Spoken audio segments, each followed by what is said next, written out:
The fifth reason, or the fifth benefit that I found through deleting social media is just a higher baseline dopamine level. Now, this is true for any kind of stimulation, whether it be, I think scrolling on social media is probably the biggest source.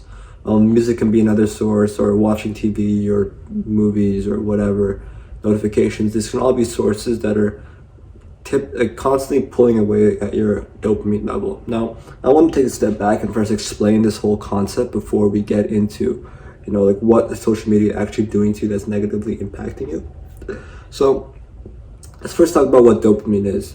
Dopamine is, at a very macro level, it's a molecule that makes you, or something your body produces that makes you feel more motivated, more happy, more fulfilled, and more ready to go do things, right? I think happiness and motivation can be tied to each other, like just motivated to go and do things, do activities, whatever. And when you have higher levels of dopamine, you usually feel better, more happy, more fulfilled, and you have a natural level of dopamine, right? Everyone has their own dopamine baseline. So you can think about it like on a math chart, like this is my dopamine baseline level, right? It's right here. Then on a day-to-day basis, I'm just kind of walking around or just like sitting on my chair or about to go to the gym. Like generally I'll be about here. This is my dopamine baseline. And everyone can have different dopamine baselines. But you can think about it like a pool of a lot of these dopamine molecules in here, and that's how much you have on a normal day-to-day basis. Now, on the 14 hours or so, or 16 hours or so that you're awake on a day-to-day basis, your dopamine level doesn't like just stay through here, right? It's not like you just feel the same throughout the day. There'll be sometimes in the day where it shoots up and it shoots down and it's below and you feel like shit, or you feel really happy and you feel okay, and your dopamine level is constantly changing and shifting. But usually throughout the day, like whether it goes up and down, up and down, up and down, you return to like this normal state that you're always in. Now, there are some things that can increase your dopamine over time, like a cold shower, for example. When you take a cold shower, first of all, it's very hard and difficult, so you feel like shit immediately. But then right after, it starts to go up. This is your baseline, but it keeps rising and rising and rising over a 4 to 6 hour period. And it slowly starts to taper off by the end of that, and by like 5-6 hours later, you're back at your baseline. That's one of the things I love about cold showers, is that it increases over such a period of time, which is why if you take a cold shower in the morning, like the entire first half of the day, you'll feel like so much more elevated and so much more happier than you normally feel. In case you've ever experienced that, that's the reason why. So there are things that can increase your dopamine. There are things that can decrease your dopamine level, but usually things that decrease your dopamine level, they usually shoot back up pretty quick. Like, for example, doing something difficult, right?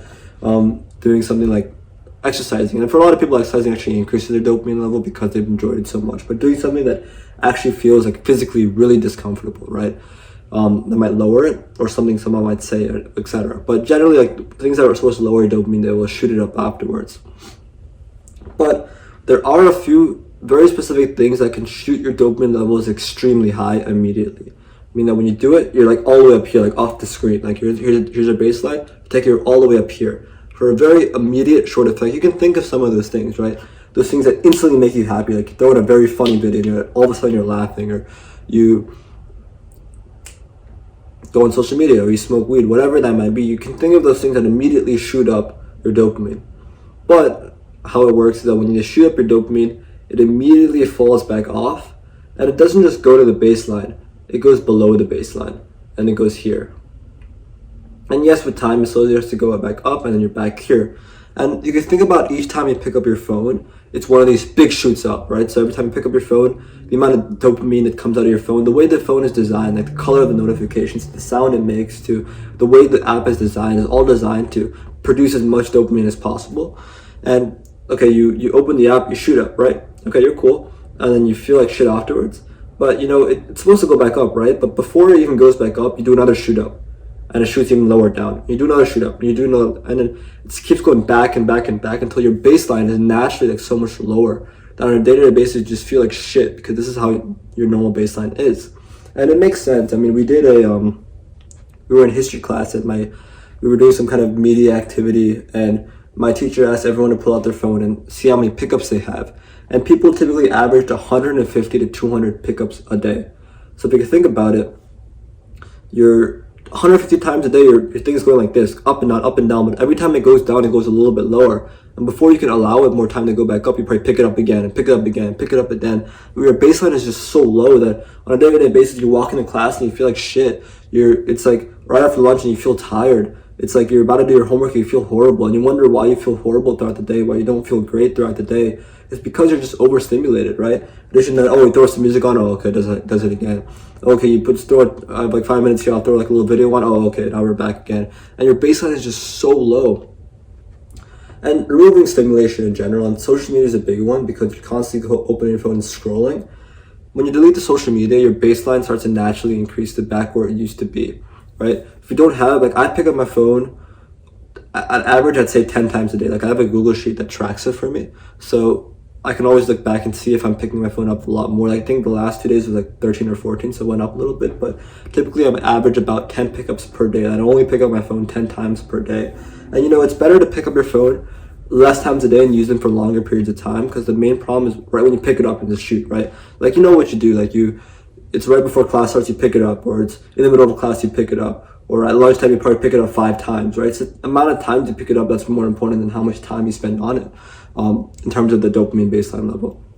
So you're constantly doing the shoot up thing, but when I reduce it from like 150 pickups a day to 10 pickups a day, all of a sudden, now baseline is going up. Now, okay, consider I do pick up my phone a couple times a day. I pick up my phone and turn the alarm off, or I pick up my phone and start a timer on. But the fact that I'm not scrolling, first of all, means that the shoot up is not as high. But considering, okay, let's say I do 10 shoot ups a day, like I do a shoot up. I mean, by the time it returns back to its normal level, most likely before I pick up another one, right? Like, if I pick up my phone 14 times a day, and I'm gonna wait for like 15 hours or 14 hours, let's say, then it's probably only to pick up every hour, so it doesn't play as big of an effect on my general level of baseline. But when I went from like here to just here, it was insanely good, and I felt so great throughout the day because my dopamine baseline was all the way up here. And I think of this analogy a lot because I think it's related to any type of stimulation, including music. And I talked about this before, but I went the entire month of September without listening to music, and right now I'm also on a streak, probably for like a month or so now, about not listening to music. And in October, I decided to listen to music again for a week. And immediately, I returned to this feeling like shit all the time. Like, walk in the shower, I feel like shit. Or, like, I always feel like kind of anxious or stressed about something. And I always feel like these desires, I can't control my desires. And it was directly correlated to the amount of time I stimulated myself listening to music, right? Because it's the same thing. Those moments where you're on social media are so heightened that everything else drops down. So, it's a pretty fast effect that I really see, that when you lower your screen time, when you lower your social media usage, when you lower your pickups, your just general baseline dopamine goes so much higher and you feel so much better on a day-to-day basis. If you enjoyed that segment, then you're going to love the full 1 hour length podcast where I discuss the 8 hidden benefits of social media deletion. Go and hit the link in the description right now to see the full length video.